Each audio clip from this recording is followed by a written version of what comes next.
여러분 안녕하세요. 약이 되는 말, 독이 되는 말, 박명희입니다. 제가 한국에서 30년간 사모로서 생활하면서 보람되고 행복한 일도 많았지만 목회자의 아내로서 살면서 가장 힘들었던 일은 바로 말로 받는 상처 때문이었다고 생각합니다.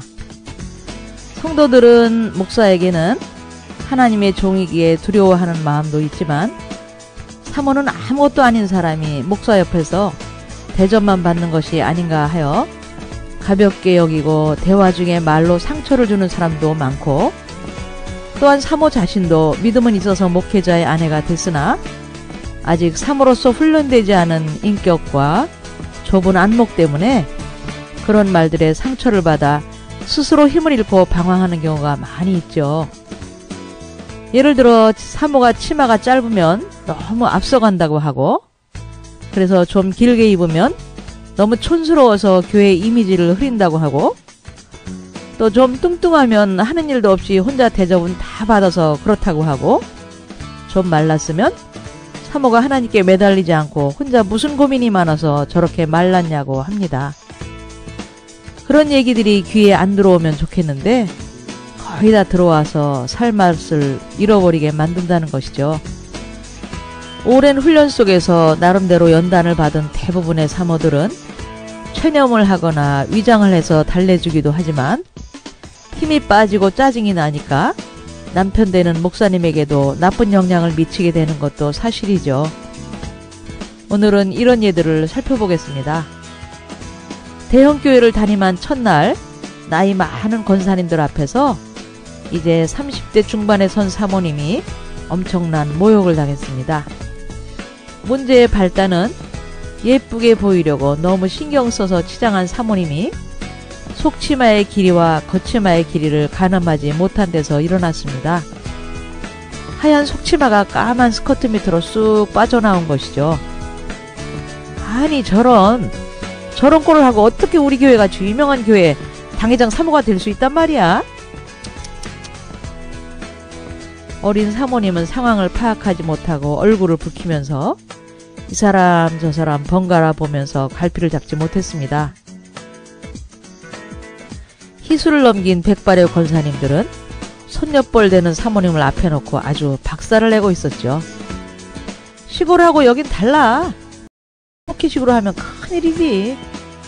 여기가 대도시인 걸 모르나 봐. 우리 교회가 보통 교회인가? 사모 훈련을 좀 받아야 수다래. 맞아.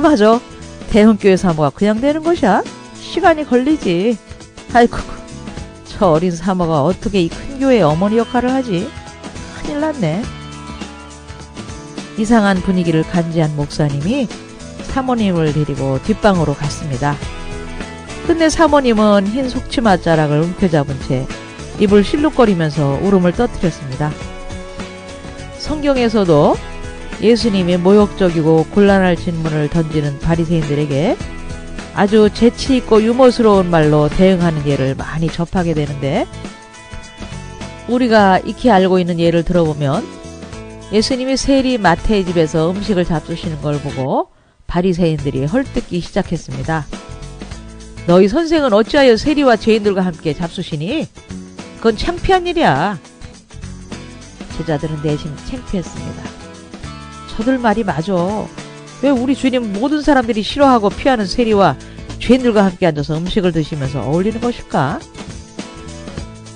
그러나 이때 주님의 대응은 어땠을까요? 건강한 사람들에게는 의사가 쓸데없는 법이고 병든 사람들에게 의사가 필요하지. 얼마나 으쓱했을까요? 자기들은 건강하고 세리들은 병든 사람이란 뜻으로 받아들였을 터이니 말이죠. 참으로 재치있는 대응이죠. 만약에 주님이 이렇게 말했다면 어땠을까요? 한번 상상해 보시죠. 하나님의 아들인 내가 무슨 짓을 하든 너희들이 웬 상관이냐? 내 놈들은 죄인들이다. 해칠한 무덤 같은 놈들. 너무 더러워 상종도 못할 정도다. 교만과 격식이 가득 찬 나쁜 놈들아.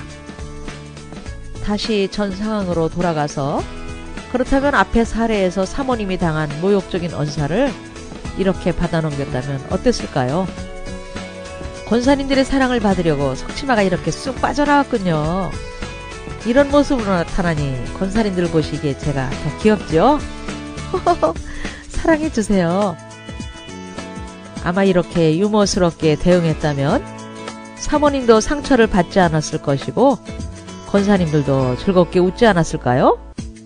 모두를 즐겁게 하는 재치 있는 유머가 교회에 넘쳐나기를 소원하는데요. 이런 재치 있는 유머는 자신감과 넓은 마음, 또 많은 훈련과 노력에서 나오는 것이죠.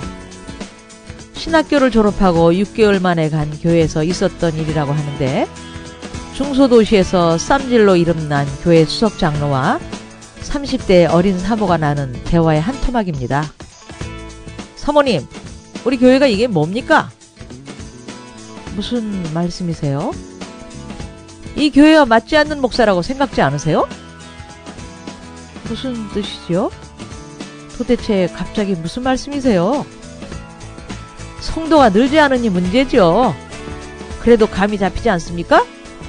옆에 교회는 한 주에 수십 명씩 등록하는데 우리 교회는 이게 뭡니까? 목사님이 영역이 없잖아요. 전임 목사님처럼 또 내쫓으시려고요? 소문대로 악하네요. 명예퇴진을 시키지 강제 추방은 안 합니다. 어머, 어떻게 그런 말을. 장로님이 감히. 그날 밤에 사모님은 베개뽀가 젖도록 울었다고 합니다.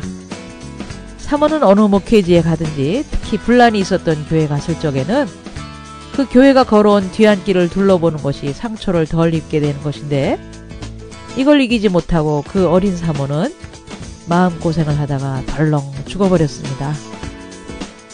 이 사모의 죽음과 같은, 또는 우울증에 시달리는 사모들의 얘기를 종종 듣게 되는데, 목회란 극렬하게 타는 풀물 속에 던져진 것 같아서 하나님의 보호하심이 없이는 화상을 입기에 마련이죠.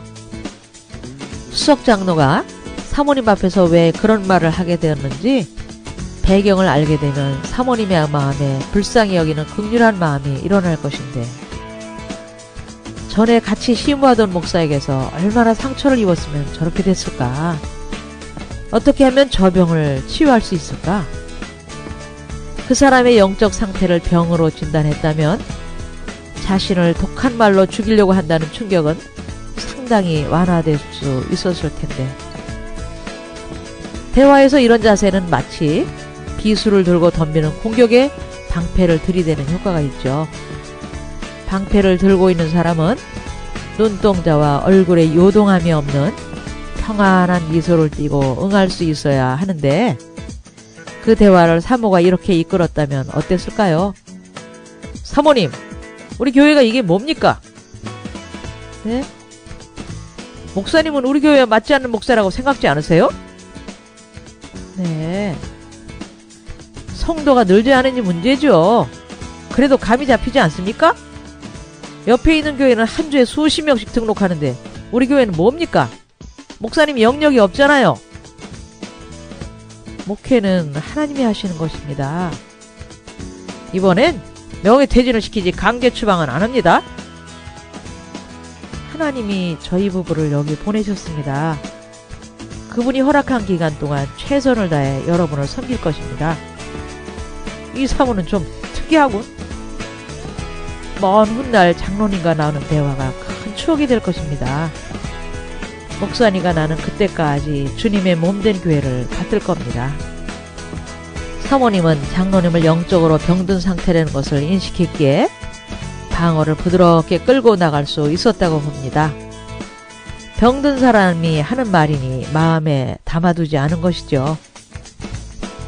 저도 오래전에 친구의 말로 상처받고 낙심하고 있을 때 제 남편이 말했습니다. 당신은 왜 환자하고 싸워? 그 사람은 환자잖아.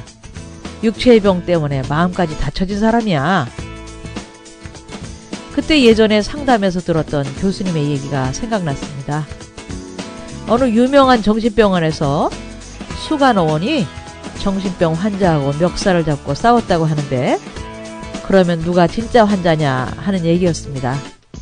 네, 간호원이 더 정신병자인 것이죠. 그 생각이 들어서 그냥 그 사람이 그렇게 된 이유를 다시 한번 생각해 봤더니, 나도 그 지경이 되면 그럴 수도 있겠다는 생각이 들어서 마음을 추스렸던 일이 있었는데, 육체가 병들면 대부분의 사람들은 어리광을 부리거나 억지를 부리는 병적인 상태가 되며, 사실은 병원에 입원한 환자보다 밖에 걸어다니는 사람들 중에 정신병 환자가 더 많다는 사실도 떠올렸죠. 그래서 사모들은 성도들의 마음을 읽는 마음치유나 인간의 이해 같은 과목을 필수적으로 더 공부해야 한다고 생각합니다. 물론 대화의 기술이나 상담 기술도 말이죠. 인간을 이해하면 할수록 안목이 넓어지고 마음이 평안해져서 하나님이 주신 사명을 기쁨으로 감당할 수 있을 테니까요. 오늘도 말씀 한 절 보죠. 분을 쉽게 내는 자는 다툼을 일으켜도 노하기를 더디하는 자는 시비를 그치느니라. 여러분, 안녕히 계세요.